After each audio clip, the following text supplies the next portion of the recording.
Magandang Pasko at naghihintay sa ginaldo nyo. Kung sakali namang di ninyo gusto, wag lang sanang ipahabol sa inyong aso. Dahil sa noon lamang isang Pasko, nangyari sa may bakod ni Lamang Pedro. Hindi na nga kami nakamapasko, nagatgat pa ng aso ang pantalo ng kasama ko.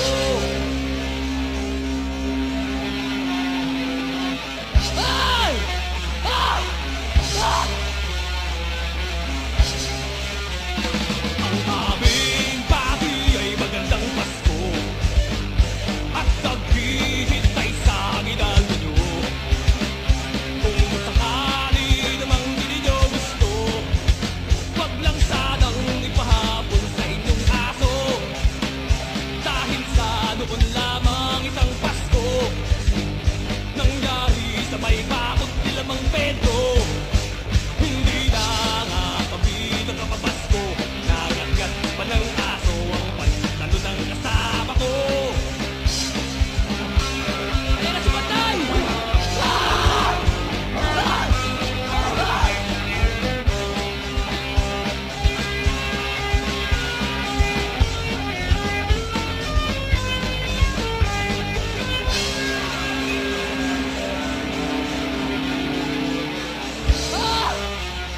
Ah!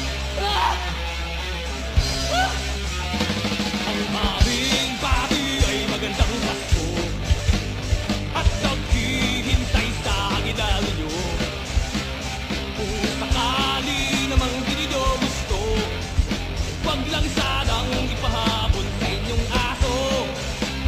Dahil sa noon lamang isang Pasko, nangyari sa may bakod ni Lamang Pedro.